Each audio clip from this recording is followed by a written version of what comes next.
Icône, pour vous servir. Bienvenue sur ma chaîne. Les pyramides de Khéops et Khéphren. Depuis 4600 ans qu'elles sont là, et elles nous fascinent en démontrant la connaissance des ingénieurs de l'Antiquité. Si je vous disais qu'on en aperçoit les traces des rampes de la construction de Khéphren. Regardons ça depuis le début. Générique.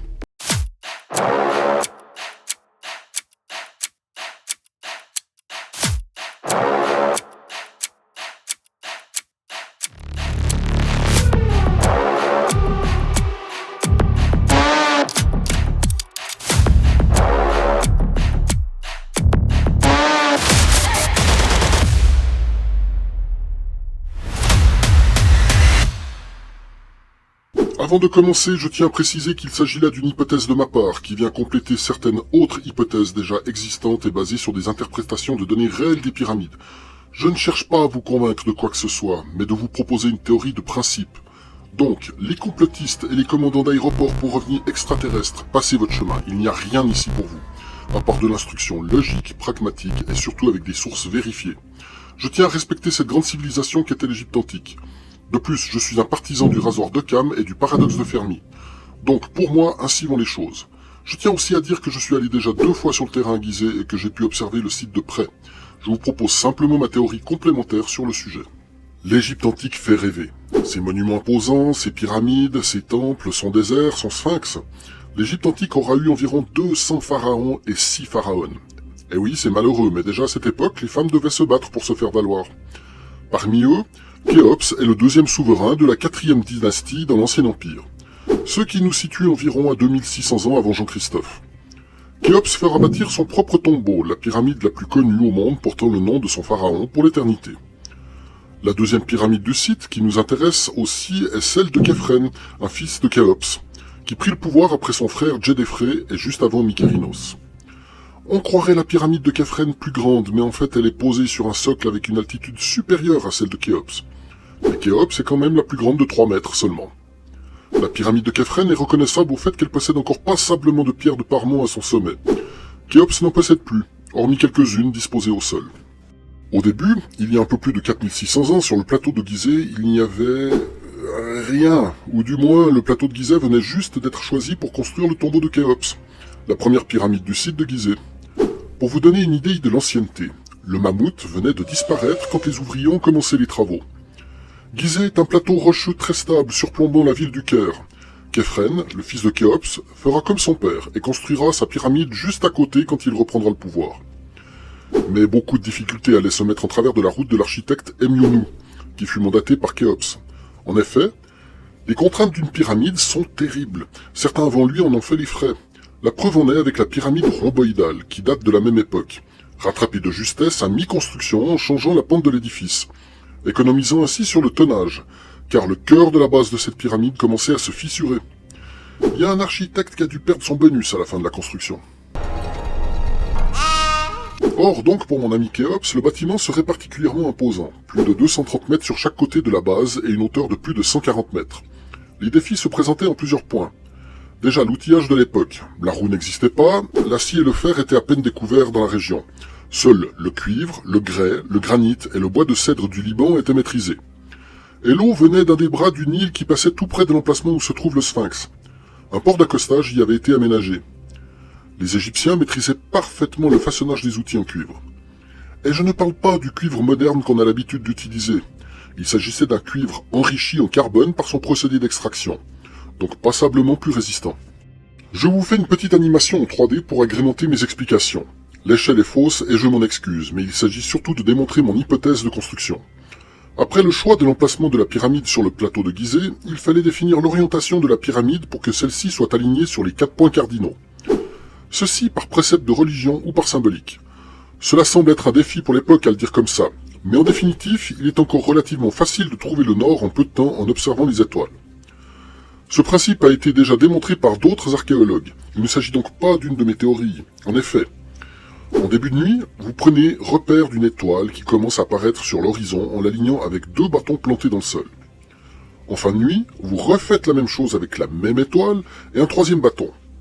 La médiane entre les 3 bâtons représente le nord. Ainsi, les pyramides se sont trouvées orientées avec une précision de plus ou moins 4/10 d'arc. Un vrai prodige pour l'époque. Absolument incroyable. Petite parenthèse. La minute d'arc sert à mesurer les angles de grande précision. Ainsi, sur une rotation complète de 360 degrés, vous prenez seulement 1 degré. Dans cette petite mesure de 1 degré, vous la divisez encore par 60. Vous obtenez ainsi 1 minute d'arc. Nos pyramides sont précises à une tolérance de 4 minutes d'arc. Fin de la parenthèse. Une fois votre orientation définie, il vous faut aplanir la surface et la mettre parfaitement de niveau, sinon la construction ne sera pas homogène avec le terrain et deviendra instable. Khéops et Khéphren se trouvent sur une surface parfaitement de niveau. Mais on parle d'une surface avec une base carrée proche de 240 mètres pour Khéops et 215 mètres pour Khéphren. Une théorie existante qui me séduit serait d'avoir utilisé une gouttière remplie d'eau, taillée dans le terrain faisant le tour de la base de la future pyramide. Le niveau de l'eau représente ainsi la planéité que vous devez obtenir. Reste à tailler la surface. Mais certains me diront que sur un terrain aussi grand, le centre de la surface est difficile à aligner sur la bordure du niveau d'eau. Et une très grande ficelle tendue ne serait jamais droite de par sa propre gravité. J'ai ma propre hypothèse qui consiste à ramener le niveau du sol au niveau de l'eau tout le tour sur une bande plus ou moins large. Puis, 2 personnes tiennent chacune un poteau d'une hauteur identique bien définie. Vous les faites tenir debout sur les bords déjà taillés de niveau. Une 3e personne prend un autre poteau, toujours de même dimension, et le positionne debout, entre les 2 autres personnes, à l'endroit de la zone à aplanir. Vous regardez la différence de hauteur entre les 2 premiers poteaux et le 3e, et vous pouvez vous rendre compte ainsi de la hauteur à tailler sur le terrain. Dès que la surface était parfaitement de niveau, on commençait à composer la base de la pyramide en positionnant les blocs en forme d'enceinte, puis on complétait l'intérieur de l'espace défini. Il faut savoir que les blocs de grès n'étaient pas tous de la même taille et taillés grossièrement. Ceux-ci n'étaient pas visibles en surface et n'étaient donc pas polis. Le comblement des espaces vides se faisait par quelques restes de gravats, puis avec un béton antique.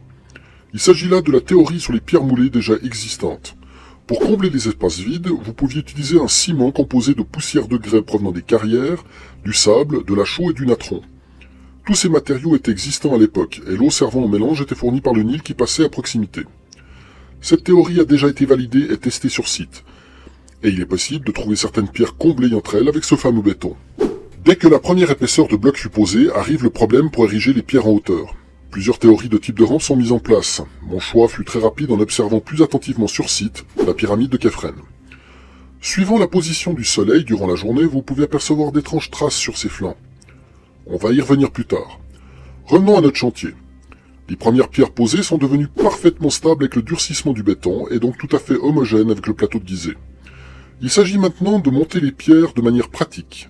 Je choisis l'hypothèse de la rampe hélicoïdale. Celle-ci prenant moins de place sur le terrain, comprenant moins de matériaux, et surtout, ce qui deviendra le fondement de mon hypothèse, ces matériaux de la rampe composeront les derniers blocs de la pyramide. On y reviendra aussi. On commence donc par une rampe simple partant de l'angle de la pyramide. Celle-ci doit permettre à des traîneaux de tirer des blocs de grès de niveau en niveau. Je ne vais pas me focaliser sur le principe de déplacement des blocs. On sait actuellement que celui-ci se faisait sur des planchettes de bois et du sable pour faire glisser les planches. Certaines gravures d'époque démontrent l'utilisation de celle-ci pour la construction. Donc, une fois la deuxième rangée de blocs posée et le béton durci dans les interstices, les ouvriers prolongent la rampe de niveau en niveau. Une fois arrivé à un angle, la rampe amorce un virage à angle droit pour continuer sur l'autre face. Ainsi de suite, toujours de niveau en niveau. La pyramide s'élève jusqu'au sommet. Sur cette 3D, je montre d'une manière très rapide le principe. Je n'invente rien, ce procédé a déjà été expliqué avant moi. Pourquoi je considère cette version comme la plus probable? Voici la raison. Donc, pendant mon passage à Gizeh, j'ai pu constater sur la pyramide de Khéphren des traces de la rampe. Cette trace est visible uniquement sur un certain angle et avec le soleil dans une certaine position, principalement en fin de journée. Vous ne la voyez pas? Attendez, je vous montre ça sur une photogrammétrie du site que j'ai pu me procurer. Vous pouvez la consulter librement en ligne. Je vous mets le lien en description. Petite parenthèse. La photogrammétrie consiste à reproduire en 3D de haute définition toute une zone avec un drone par triangulation visuelle par caméra. La photogrammétrie est beaucoup utilisée lors des enquêtes criminelles sur site pour faire des relevés de terrain et plus récemment dans l'archéologie. Fin de la parenthèse. J'ai traité cette photogrammétrie sur un logiciel 3D industriel afin de faire ressortir la facettisation et enlever aussi les textures afin de mieux se rendre compte de la surface. Donc, avec cette photogrammétrie, on aperçoit quelque peu les traces hélicoïdales de cette rampe sur ses faces. Pour améliorer la vision des choses, j'augmente le contraste. On aperçoit parfaitement bien la trace de cette rampe. Il est évident que ces traces se trouvaient à l'époque sous le parement de la pyramide. Le parement a été principalement enlevé à une époque pour construire d'autres bâtiments au Caire, ce qui est malheureux. Mais grâce à ce sacrilège, cela nous a permis d'apercevoir la composition des pyramides et, dans le cas présent, sa méthode de construction. Sur la pyramide de Khéops, dans la photogrammétrie, on aperçoit moins ce genre de traces, mais il est possible que le travail de démontage de la rampe se soit fait avec plus grand soin. Je ne crois pas en la rampe droite. Celle-ci aurait demandé bien plus de matériaux que la pyramide elle-même, car on sait actuellement pour des raisons physiques que la pente maximum pour pouvoir tirer des blocs est de 12%. Donc, en prenant la pente la plus forte à 12%, notre rampe aurait fait plus d'1 kilomètre de long au final de la construction de la pyramide, avec un volume de blocs de pierre supérieur à la pyramide elle-même. Pour ma part, je n'exclus pas que l'on puisse faire des rampes avec plus de pente, mais elles nécessitent alors beaucoup plus d'hommes pour tirer une masse égale. J'ai trouvé ici le calcul d'ingénieur qui permet de définir en fonction du tonnage de la pierre et de sa pente le nombre d'hommes qu'il faut pour tracter cette pierre. Une pierre standard de la pyramide peut peser entre 1 et 6 tonnes maximum. Donc, dans le cas présent, je mets la pierre la plus lourde, 6 tonnes, et une pente de 12%. En degrés, ça nous fait 6,85 degrés. L'inverse de tangente de 12 sur 100. Un des paramètres que je trouve intéressant, c'est de voir qu'un homme peut tirer environ 300 à 600 newtons, environ 30 à 60 kg. Je rentre donc le paramètre minimum de 300 newtons. Voilà. J'obtiens un résultat me disant qu'il faut 80 hommes pour tirer un bloc de 6 tonnes sur une pente à 12% à une vitesse de 1,5 km/h. Et vous allez me dire, et les virages sur la rampe? Et là je réponds qu'il y a un procédé qui a été utilisé dans les carrières d'extraction de pierre pour la pyramide de Khéops. Il s'agit de mettre un poteau en bois de cèdre conséquent sur la rampe, à l'extérieur du virage. Une autre poutre transversale est mise en renfort depuis le coin de la pyramide qui soutient ce poteau. Les cordes passent derrière le poteau et tirent le bloc jusque dans l'angle de la rampe. Une fois arrivé au pied du poteau, le bloc est tiré directement dans le sens de la rampe suivante, le faisant tourner sur lui-même. Or, la pyramide s'élève vers le ciel tout en construisant la rampe qui permet d'accéder à chaque niveau. Mais dans mon hypothèse, la rampe est en partie sur la pyramide, et aussi dans le dehors de la pyramide, impliquant ainsi de moins transporter de matériaux. Une fois arrivé au sommet, le pyramidion est déposé, il est fait de granit poli. Puis on commence à poser les pierres de calcaire blanc servant au parement. Elles sont ajustées et polies à mesure qu'elles sont posées. Mais tout en descendant, la rampe est démontée. Ce qui est important maintenant est de savoir que la partie de la rampe qui est sur la pyramide doit être comblée. Et voici comment se déroule mon hypothèse. Au fur et à mesure de la descente, les pierres servant à la rampe, au lieu d'être amenées au sol, sont utilisées pour combler la partie de la rampe qui était sur la pyramide. Puis le parement vient tout recouvrir. Ce qui fait que vous apercevez cette trace sur la pyramide. Il s'agit des gravats de la rampe qui, au fil du temps, ont disparu partiellement, étant plus fragiles, laissant deviner le parcours qu'elle cachait. Je rappelle qu'il s'agit de ma propre hypothèse qui vient compléter ou modifier d'autres déjà existantes. Il est tout à fait possible que je me trompe et que certains éléments puissent contredire mes idées. Et je l'accepte pleinement.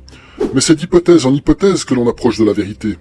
Le plateau de Gizeh est un site archéologique à ciel ouvert. Quand vous vous penchez et frottez le sable autour du site, vous trouvez d'importantes quantités minuscules de pièces de terre cuite de l'Égypte antique. Ce qui me pousse à penser que l'on ne peut juger clairement de quelque chose sans être allé sur le terrain. L'archéologie reste au final une contribution libre des données récoltées afin de rétablir des idées et connaissances perdues et oubliées sur l'histoire de notre civilisation. Vous pouvez avoir le mérite de la découverte, et elle en profitera à tout le monde. Vous pouvez être connu pour vos découvertes, mais elles ne vous appartiendront jamais. Certains se disent qu'il est impossible de réaliser un ouvrage de cette taille en 20 ans. Je pense pour ma part que tout est possible si on y met les moyens.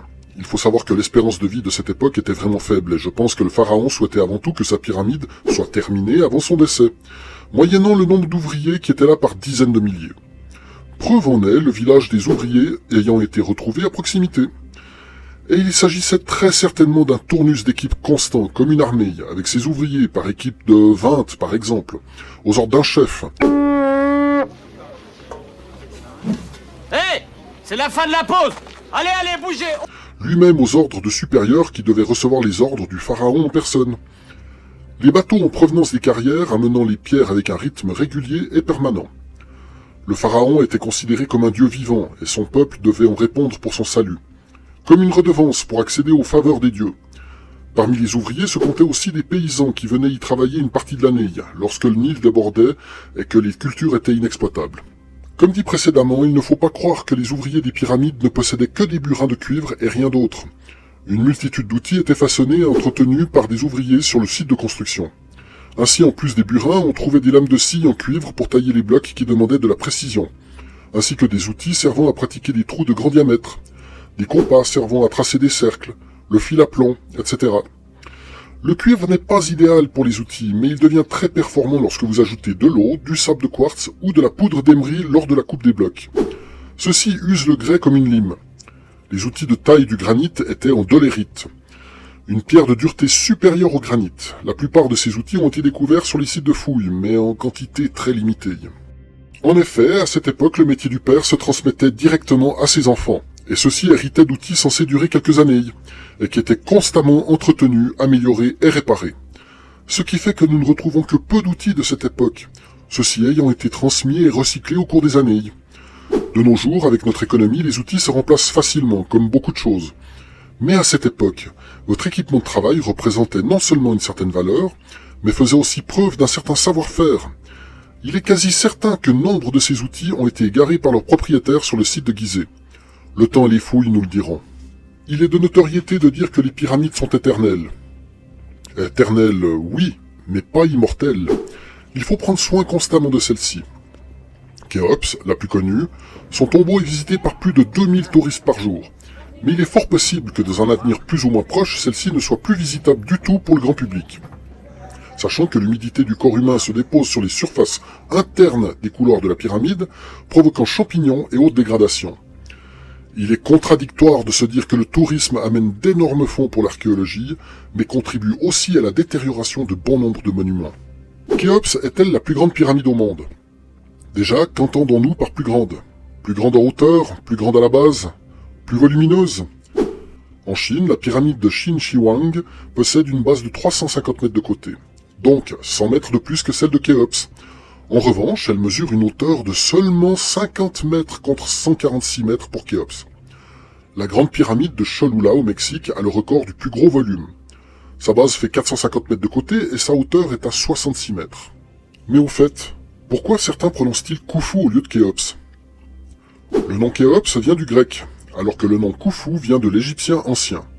Il va de même pour Képhren en grec, qui veut dire Khafré en égyptien, ainsi que Mykérinos en grec, qui veut dire Menkaure en égyptien. On compte en Égypte pas moins de 139 pyramides recensées, de la plus grande comme Khéops à la plus petite, anonyme, qui ne fait que 1 ou 2 mètres de haut. Ce qu'il faut savoir, c'est que ce ne sont que des tombeaux et selon l'importance du personnage, la pyramide démontrait son rang au sein de la société, voire son importance religieuse, voire même sa déification. Ce qui était le cas pour le pharaon Khéops, élevé au rang de divinité vivante. Il semblerait que beaucoup de monuments sont encore à découvrir sur le territoire égyptien. Nous n'avons trouvé que quelques pourcents de ce que ce peuple a développé sur des milliers d'années. Tout ne peut pas être découvert tout de suite. On suspecte nombre d'autres pyramides ou monuments bien cachés ou fortement érodés qui auraient jalonné le Nil autrefois, subjuguant la maîtrise et la culture des Égyptiens de l'Antiquité. Mais le symbole qui restera gravé à jamais dans l'histoire de ce magnifique pays restera à jamais les pyramides de Gizeh. Cette vidéo est à présent terminée, merci de l'avoir suivi jusqu'ici. Je vous invite à liker, vous abonner et d'activer les notifications pour être informé des prochaines vidéos. Imhotep. Ça va, Imhotep.